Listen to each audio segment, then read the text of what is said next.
जय हिंद दोस्तों, एक बार फिर से आप सभी का स्वागत है आपके अपने चैनल खाकी टाक में। मैं हूं आपका दोस्त, आपका भाई अनुज सिंह, लेकर आया हूं आपके लिए एक और इन्फॉर्मेटिव वीडियो। तो आज की इस वीडियो में मैं बात करने वाला हूं आरपीएफ एसआई प्लस कांस्टेबल भर्ती 2024 की। आई होप कि आपने अपना फॉर्म भर दिया होगा और किसी भी तरीके की कोई भी गड़बड़ी उसमें नहीं की होगी। लेकिन अगर आपसे जाने अनजाने में कोई गलती हो भी जाती है तो आप आने वाले ये जो करेक्शन के डेट है इसमें आप अपनी गलतियों को सुधार लेंगे। लेकिन आज के समय में सबसे बड़ा जो सवाल बन रहा है वो ये है कि सर एडमिट कार्ड कितने लोगों का आएगा। बहुत से बच्चे कमेंट कर रहे थे, मुझसे ये लगातार प्रश्न कर रहे थे कि सर एडमिट कार्ड कितने लोगों का आएगा।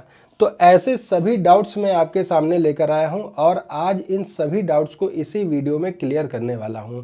इसके बाद आपको कभी भी ये डाउट नहीं होगा कि मेरा एडमिट कार्ड आएगा या नहीं आएगा। ठीक है, तो आइए वीडियो की शुरुआत करते हैं और जानते हैं स्टेप बाय स्टेप कि क्या प्रोसेस है एडमिट कार्ड आने का और कितने लोगों का आएगा। ठीक है, सबसे पहले हम बात करते हैं परसेंटेज की। बहुत से बच्चे यहाँ पर सवाल कर रहे हैं कि सर क्या जिसके परसेंटेज कम है उनका एडमिट कार्ड आएगा कि नहीं आएगा। यहाँ आप ये जान लीजिए कि जितने भी बच्चों ने फॉर्म भरे हैं उन सभी बच्चों के एडमिट कार्ड आएंगे, लेकिन कुछ कैटेगरी ऐसी है जहां गलतियां की है बच्चों ने, उनके एडमिट कार्ड नहीं आएंगे।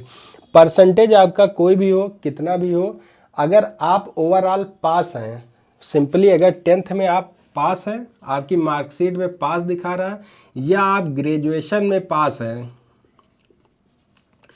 तो आपका एडमिट कार्ड आएगा ही आएगा। किसी भी तरीके से आपका एडमिट कार्ड रुकने वाला नहीं है।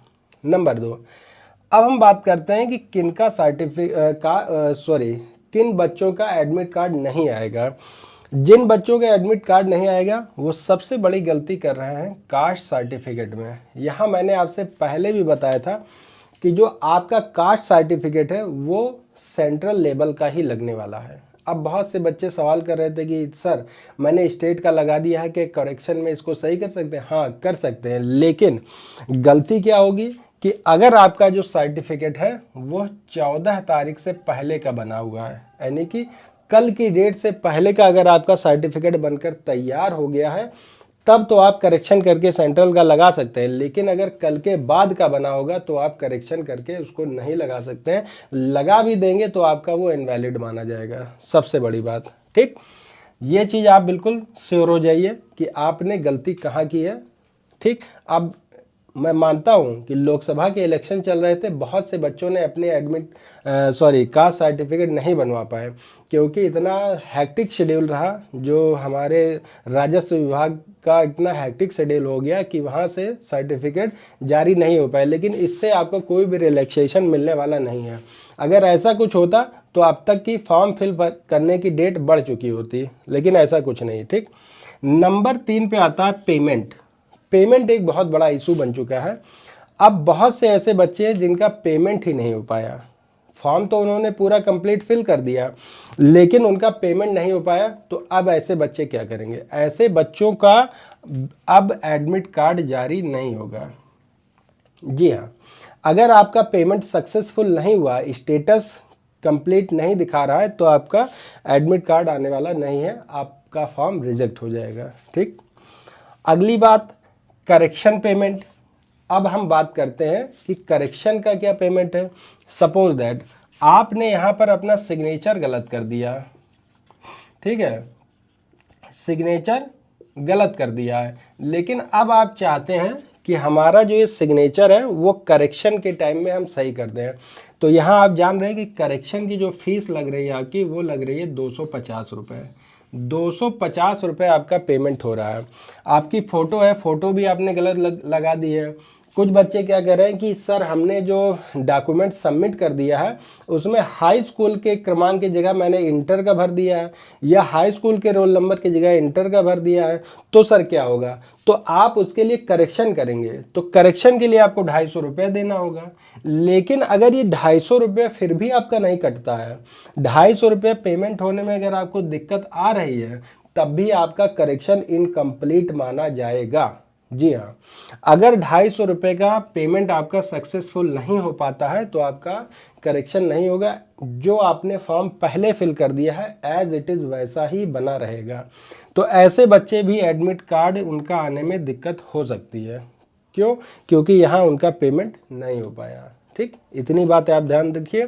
तो कैसे भी करके रात बिरात, देखिए सबसे बड़ी बात होती है, एक बच्चे ने मुझे कमेंट किया, पूछा कि सर सर्वर बहुत ज़्यादा बिजी चल रहा है, साइट ओपन नहीं हो रही है, ऐसे में मैं क्या करूं। देखिए जब मैंने भी फॉर्म भरा था, जब हम लोग भी फॉर्म भरते थे बाद में या पहले जब भी हम फॉर्म भरते थे, तो क्या करता था कि जब सर्वर बिजी रहता तो रात में 1, 2 या 3 बजे, क्योंकि 3 बजे ट्रैफिक बहुत ज़्यादा कम हो जाता है वेबसाइट्स पर, तो आप ऐसा कोई समय चुन लीजिए जहाँ पर ट्रैफिक कम हो, मतलब कि रात का समय चुनिए या बहुत ही अर्ली मॉर्निंग का समय चुनिए, तब आप अपने फॉर्म में करेक्शन करिए, पेमेंट करिए, जल्दी से हो भी जाएगा और कोई एरर भी नहीं आएगा। ठीक, अब आते हैं मुद्दे पर। पांचवा है कि डॉक्यूमेंट्स मिसमैच। ऐसे बच्चों का भी एडमिट कार्ड नहीं आएगा जिन्होंने डॉक्यूमेंट्स अपने गलत सबमिट कर दिए हैं। अब फिर बात वहीं घूम कर आ जाती है कि सर हम तो करेक्शन के समय में इसको सही कर सकते हैं। हाँ बिल्कुल कर सकते हैं, लेकिन पेमेंट अगर आपका सक्सेसफुल हो गया तो कर सकते हैं। मिसमैच में क्या है कि किसी के जो आधार कार्ड है, आधार कार्ड पर नाम अलग लिखा है और मार्कशीट पर नाम अलग लिखा है, तो वो भी मिसमैच डॉक्यूमेंट्स माना जाएगा। अगर आपकी इंटर की यानी कि 12th की मार्कशीट में आपका डेट ऑफ बर्थ या नाम अलग है, ग्रेजुएशन में आपका अलग है, तो भी वो मिसमैच माना जाएगा, नहीं होगा। कास्ट सर्टिफिकेट पे आपका नाम अलग है, फादर का नाम अलग है या मदर का नाम अलग है, तब भी ये डॉक्यूमेंट्स मिसमैच ही माना जाएगा। यानी कि मोटा मोटा आप ये समझ लीजिए कि किसी भी डॉक्यूमेंट्स में अगर आपका नाम, फादर का नाम, डेट ऑफ बर्थ, मदर का नाम, ये सब मैच नहीं कर रहे हैं, टैली नहीं कर रहे हैं, तो वो भी मिसमैच डॉक्यूमेंट्स की ही श्रेणी में आएगा। तो ऐसे में भी आपका जो एडमिट कार्ड है वो कैंसिल हो जाएगा, नहीं आएगा। ठीक, सबसे इंपॉर्टेंट बात अब जो मैं बताने जा रहा हूं वो ये है।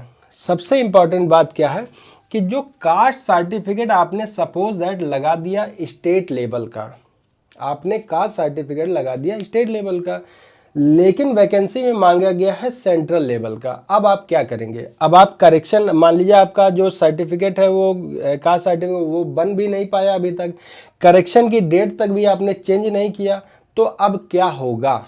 सबसे बड़ी बात है कि अब क्या होगा।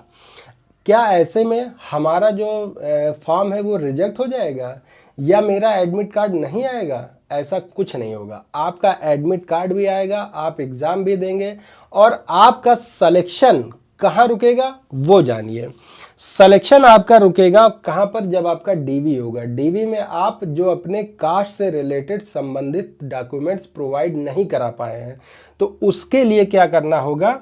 उसके लिए ये है कि आप का जो आपने जो कैटेगरी का लाभ लिया, जैसे सपोज दैट एक बच्चा है ए, दूसरा बच्चा है बी, ये बच्चा है जनरल कैटेगरी का और ये बच्चा है SC ST या जो भी कह लो इसको, SC ST OBC या EWS।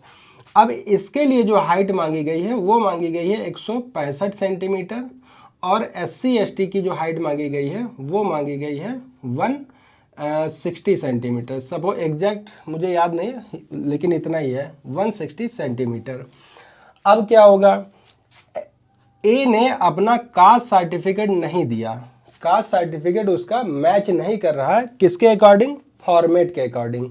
तो जब डीवी में आपका 160 सेंटीमीटर हाइट, आपने SC ST कैटेगरी में आकर 160 के अकॉर्डिंग फॉर्म भर दिया, आपका सिलेक्शन हो गया, लेकिन जर्नल का 165। अब जर्नल के जो नंबर आते हैं वो आते हैं 100 नंबर, लेकिन आपके जो नंबर आते हैं वो आते हैं 105 नंबर। सपोज दैट आपके 105 नंबर आ जाते हैं, लेकिन फिर भी आपका सिलेक्शन नहीं होगा। क्यों?